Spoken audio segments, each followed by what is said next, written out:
Good morning. Today's subject is legislative control or parliamentary control over delegated legislation. My name is K. Umesh Rao. You know that there are two kinds of laws, legislations. They are supreme legislation and subordinate legislation. Supreme legislation proceeds from the sovereign power of the state. There is no limits on the sovereign authority. Law is the command of the sovereign. Another, it is a subordinate legislation. Subordinate legislations, they derive their authority to make laws from the sovereign power. They are subordinates, they depend on sovereign authority for the continued existence. It can be repealed or annulled by the supreme authority. Now, the legislative control is known as parliamentary control because in India, parliament is supreme. It means parliament keeps control of such delegated legislation when parliament makes supreme legislation. The parliament is the supreme power and executive is its agent. If the supreme legislation gives wider discretion, then second stage control weakens. So subordinate can modify it, revoke it, and control it. So Parliament exercises control over the executives. There are various methods of parliamentary control over the delegated legislation. One, laying on the table. Second, scrutiny committee. Laying on the table. What is the meaning of laying on the table? It means putting the legislation, subordinate legislations before the parliament. Executive is authorized to legislate by the supreme legislative authority. The law made by the subordinate authority shall have to submit for the verification of the parliament. It is called laying on the table. There are kinds of laying on the table. Informal laying, laying linked with postponement, negative resolution procedure, laying in draft, positive resolution, laying with operation deferred until approval, operation of law in addition to affirmative resolution. There are different kinds of laying in the table. First, informal laying. What is informal laying? Here, Parent Act puts some clauses to subordinate authority. Parliament puts some clauses to subordinate authority or executive. Parent Act directs subordinate authority to lay the law before the Parliament.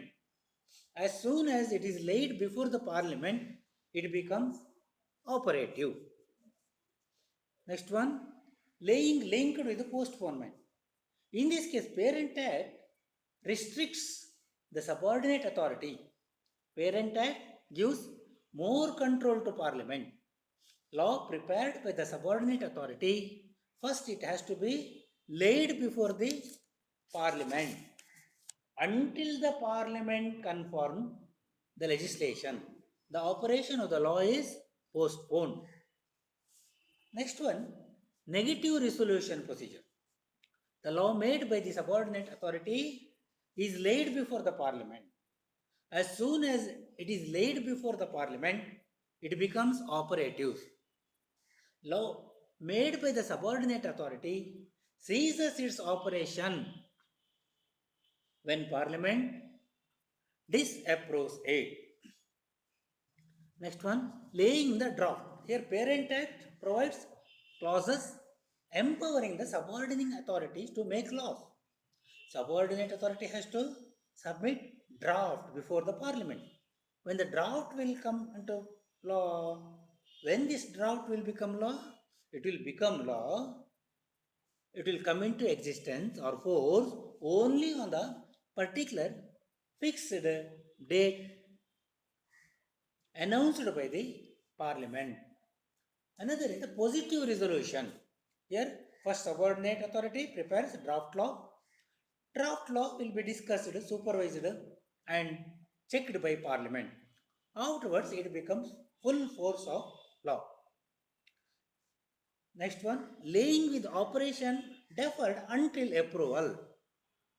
Subordinate authority make rules. They are final.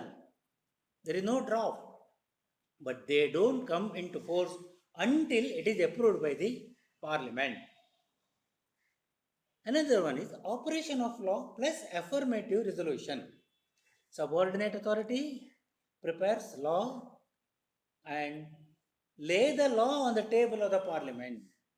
Parliament immediately approves it and law comes into effect immediately.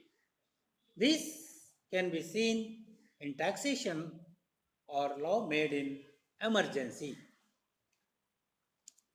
These all about laying on procedures. Now there is another, it is the scrutiny committee.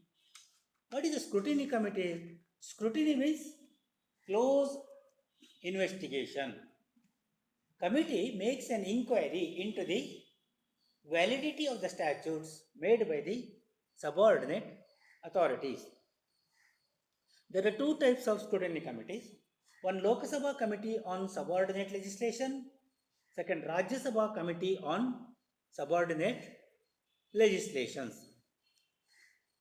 Lok Sabha committee, 15 members appointed by the speaker, member appointed by the different political parties, duration 1 year, chairman of the committee, he belonged to the opposition party. Ministers are not eligible to become members of the committee. Unanimous decisions are adopted. Another Rajya Sabha committee, 15 members from all parties, they are appointed by the chairman of the Rajya Sabha. Minister can also become member, duration until new committee is formed.